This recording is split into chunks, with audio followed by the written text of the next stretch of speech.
Hello everyone, welcome to Wicked West Books. My name is Meg West. This is my husband Lee. And today we will be discussing Canticle by R.A. Salvatore. This was my choice for reading for the month of February, and I still loved it.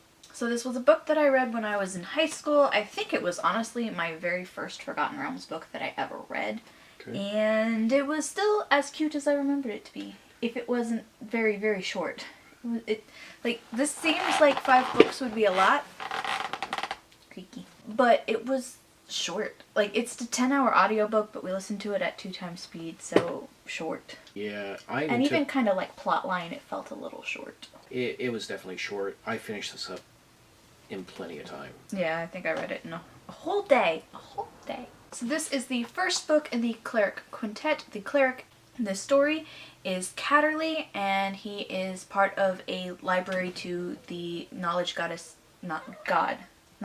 Denier. Living in a library, his girlfriend is a monk.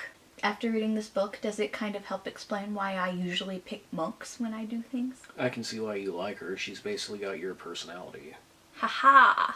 And basically, for this first book, a kind of potion is set off inside the library that makes everyone kind of act out on their id. Yeah, just a little bit. Even if acting out on that id kills you. Quite literally. So my CAWPILE rating for this got me to a 4.5 stars, which I think is pretty accurate on my feelings for it. It's fantastic, but it's far from perfect. Oh, let's see, I got to a 4, I think, is where I said. I liked it quite a bit, but it's not one that... I'll finish out the series, but it's probably not one that I'm in a hurry to really finish out. Yeah, I'll probably read the rest of the books next month, because we're too close to the end of the month at the time of filming this for me to finish it up this month. Fair. I mean, I could. 4 books in 4 days, I could. Especially with those, they're quick reads. So, I've read a lot of the Dritz books with you. How many Dritz books have you read? I think 8 or 9 of them. I didn't realize you'd gotten that far into it. I thought you were somewhere around 4 or 5. No, I finished up the first 2 trilogies, and I think I started on the 3rd one. You can definitely see the tonal difference between these 2 books. Oh, this is so much more fun. This one's, it's a lot more lighthearted, more fun. The characters, they're not as serious as Dritz and his so much companions. Less serious.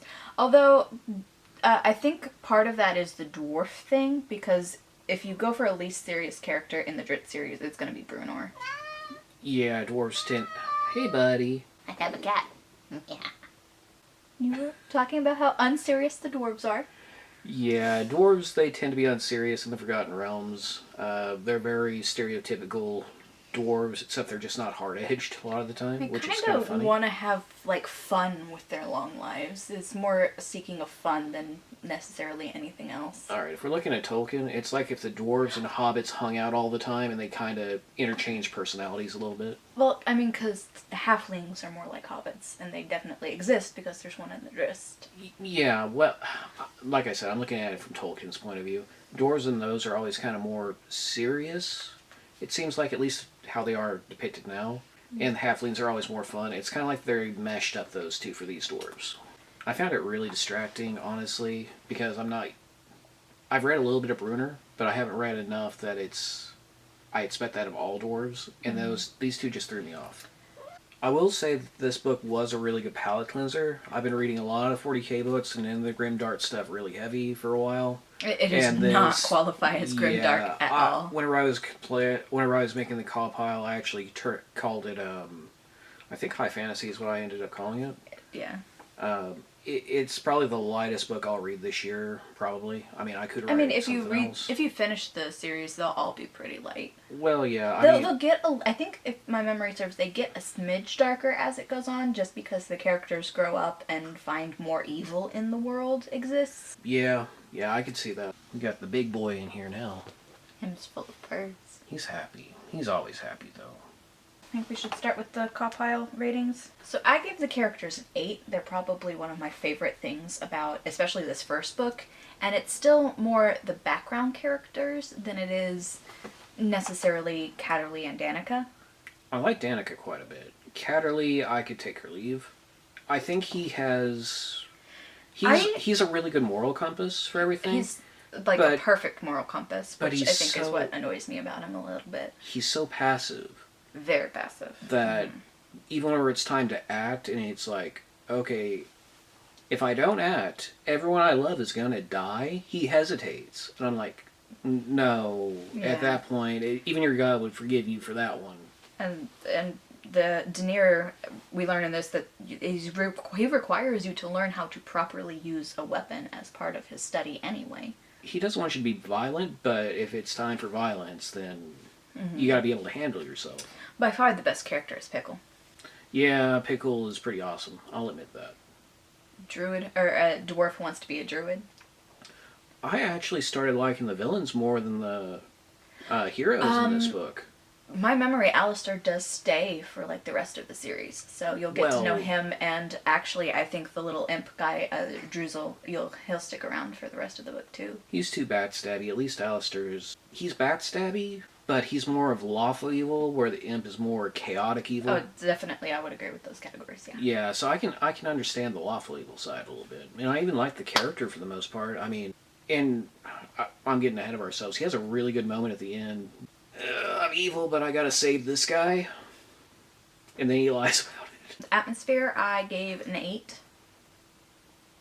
I think I gave the atmosphere a 7 just because it's pretty light for me. It is very light. The atmosphere doesn't play the like biggest plot point. I think the atmosphere is the biggest character in the book when you're watching what the Chaos Curse does to all of the priests.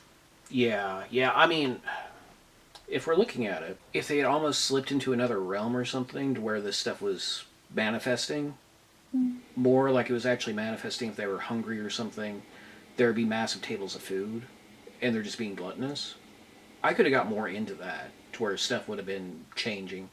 Or whenever Danica's smashing your head into the stone, instead of simply knocking the stone off or something, if they knocked it off and then, like, it just reappeared. Yeah, but that's not what the potion was meant to do. I know, but I could have been more... It would have caught me more if it was stuff like that going on. The writing I gave a 7. I know that this is the least developed of the series. Salvatore, the author, when he writes his series, they get way more involved as they go on. Yeah. And he's able to make connections and stuff as it goes on. So I know, because I've read it before, that that's the worst written one in the quintet. And it's still not written badly or anything. I think I gave it an 8 because his word choice, the way he writes, I couldn't find any flaws in it. The story itself, there was problems. Which brings us to plot. I give it a 7. I think I set it at 7. I set it at 7 or 8. It was a little bit passive. Just find Yeah. the evil and kill it, which, I mean, to be fair, it's still a D&D book, so... I mean, that's what you kind of do. It's kind of what you do. You are given a task, and then you kind of go through and you figure out solutions to it. But you said it had some problems, and I think plot might be the best place for you to discuss what those problems were. Honestly, it's more of an atmosphere thing than a real plot problem. There wasn't too many plot holes I can think of. Honestly, I'm drawing kind of a blank. It's a pretty tight story, really. It's mostly just the atmosphere it's in it. It's too... Up until the end, it is way too, like, light. It is. I think they telegraphed a lot of stuff. Like, soon as they mentioned that his father had issues with personality or something that wasn't suited, the very next chapter, they went to the Lawful Evil's character's, Alistair's point of view. And he's like, yeah, I was a member there, but I have these social problems. And I was like, and that was like chapter 4 or something. So they telegraphed the father thing that far back. Or at least I called it at that point.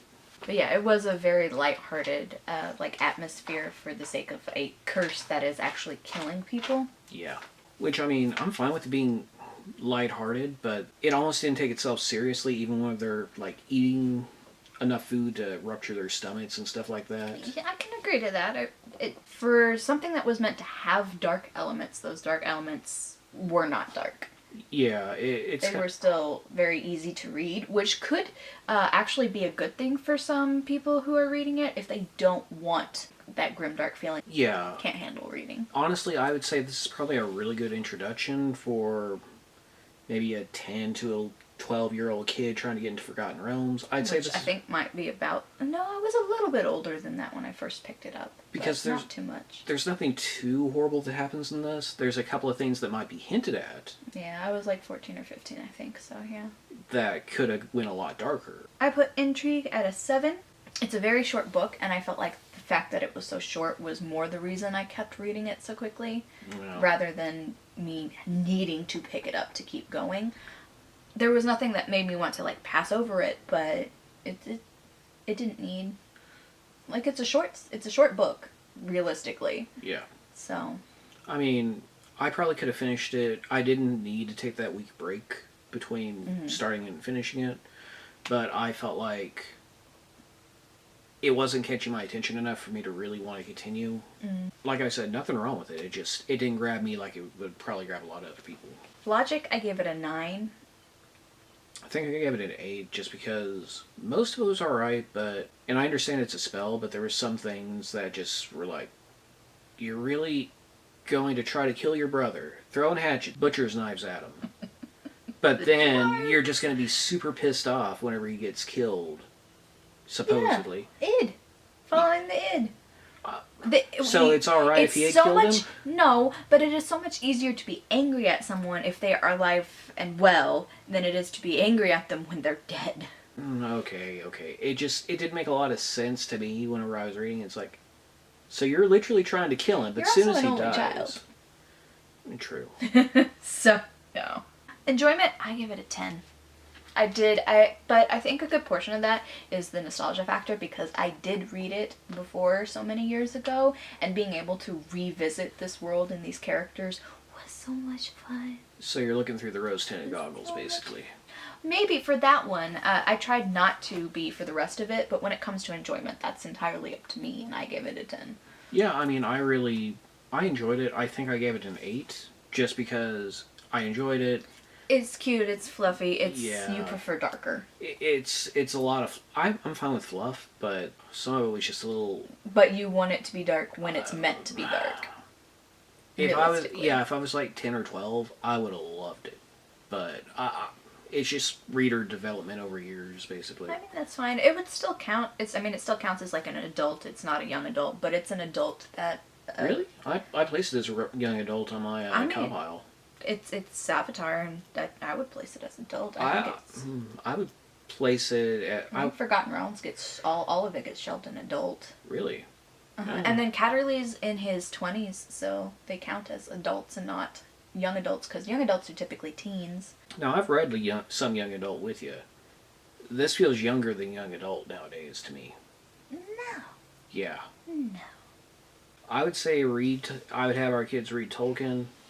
Then if they wanted something a little bit newer, that.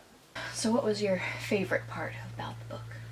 I mean, there's a lot of good little scenes. Developing the crossbow, I like that. And like the light tube and... Yeah. Did you like the fact that he fought with a yo-yo? I found that a little annoying. Well, I mean, it was originally developed to be a weapon. I know, but he doesn't use it right. How does he not use it right? For one, it's not effective. It's effective in that it takes people by surprise. Until they... Yeah, it takes them by surprise for like 2 seconds. They nearly gets axed to death at the end. Doink. Well, no, of course, it's not great for defense. Basically, all it can do is attack. Well, I mean, it's not even good for attack. It basically hit the guy and he's like, huh? Oh, okay, I can just kill you. I mean, there is a reason it's not used as a standard weapon in anything. I can't believe the masters let him get away with it. It fit the requirements. I do like how he tries to get around rules like that. So I like that part where he's actually trying to develop new inventions. Mm-hmm. He recognizes some of them are more weapon-based than he probably should allow out in the world. Because I think he basically developed that crossbow to where it's almost a pistol at some point. It's not so much that it's a pistol, it's that it throws explosives. And far. Yeah, it could have been modified pretty easily, probably, to be multiple rounds. I'm thinking like the crossbow from Van Helsing. Or even just made it to be bigger. Yeah. So I like that part, and the ending with Alistar and Druzel, where he's just lying through his teeth about why that mirror is broken, and we all know why. I was really happy that that I called that so early in the book, and then it actually happened. I was like, oh, okay. I was expecting there to be a twist. What was your least favorite part of the book? Ooh, probably Like where... like an actual scene or a character or something. I mean, we already discussed that you didn't quite care for the atmosphere, but like something specific about the book that would be counted as your least favorite. At the end, whenever he gets killed, I was like, really? You actually developed this character, and then once he realizes his purpose, he's just gonna be basically beaten to death. Yeah. Poor Navander. I didn't like that. I was hoping they would bring him back, or I was halfway hoping his consciousness got stuck in the swirl or something. I was like, that could be funny. Could be. What was your favorite part? My favorite part is Pickle. It's always Pickle. Pickle is going to continue to pickle throughout the rest of the books with all of his "ooh boys" and everything, and just it's Pickle. I also really love and remembered Percival. Yeah, Percival was interesting. He is also a character in his own right. So I'm guessing he's the most faithful companion with the name Percival. Probably something like that. I don't actually remember him much further than this first book, but the druid I do, or well, the druid, the dwarf who wants to be a druid. I don't remember if he actually gets that goal by the end of it. So kind of looking forward to seeing how that, because I don't remember his like personal storyline through it is. Yeah. But yeah, Pickle, favorite part. And then my least favorite part would have to be the scholar going against Catterley. Icky. Yeah, he's a bit of a jackass. I can't use that. You can sway her, yes. Okay, yeah, I disliked him as well, quite a bit. To where I'm like, just feed him to an undead. Yeah, get rid of him. Give him a plate full of meats and let him kill himself. Too bad he didn't try that in front of one of the dwarves. They would just butchered him and been done with it. They probably would have. But yeah, the Boulder Shoulder brothers, I love them. Yeah. Both of them are great, and they will continue to bicker through the rest of the series. Because their bickering was another high point in the book series for me. It's a D&D book. You're going to be given a quest and then either succeed at the quest or fail at the quest. So the one other problem I had with this whole thing, the imp even brought it up, or I think it was the imp or someone, why did they target the school whenever it's probably the most protected place in the whole thing? I think what it comes down to is that order, they're trying to take over the mountain, and Alistair thinks that they should have started off small, taken off more, given the monks or whatever, clerics I guess is more what they would be. Yeah, they would be clerics. Clerics of Denier at the library, given them less place to retreat to, but also if you hold them up inside their library, you can't take them by surprise. They're holed up inside their library, so... I mean, starting small and then just setting fire to the whole building would have probably worked better. Probably, but I don't think it's from any kind of love of the priests. I do not think it's that. But the knowledge that's inside of it, I don't think Alistair would want that burned down. Okay, that's fair. Or even maybe some other people from that same group might want the knowledge that's in there. I might be misunderstanding how the poison potion was supposed to work. Was it gonna just spread out through there and then gradually get bigger? I actually don't know if it was meant to, like... Because it was meant to get outside of the library. I think it was just meant to take over the library, and that was just where they were going to start to release it, I think. Okay, I was about to say, if it's supposed to get bigger, it would have made sense to, like, release it in a small village or something and just let it spread before anyone would know what's happening, they'd be taken over. Yeah. That would be the better plan. I think it had some limits on how far it could spread. Okay, that makes sense. So we are going to be reading Space Wolf by William King next. On the grim death world of Fenris, the Space Wolf chapter selects its aspirants from the best and brightest of the young tribesmen. Ragnar of the Thunderfist tribe finds his life changed forever whenever he is chosen. After being revived from the savage death on the battlefield, Ragnar is recruited into the fearsome Space Wolf chapter. He is then thrown into a galactic war against the dark forces of chaos. However, the implanting of the Canet's helix unleashes his primal instincts, and Ragnar must fight to control the beast within. I think you'll like it. I think I won't, but I'll read it anyway. I think it's probably the best bet of making you like anything in this universe. If I can get you in just a little bit, I could probably get you in a little bit more. I really don't have any interest in Joanna. I mean, I didn't have any interest in that one, but I'm gonna read it. At least it's D&D based. Yeah, you might like these. Probably not. Alright, so yes, this is our selection, his selection for next month's reading. I will put a link to Canticle and Space Wolves down below. I do not make any money on those links. You don't have to use them to buy the books if you want to. I will also probably finish reading this quintet next month and just read through the other 4 books because they really do go by really quickly. Anyway, that's going to be it for this video. I hope you guys enjoyed it. If you did, feel free to like, subscribe to my channel if you haven't done so already. Have a wicked day.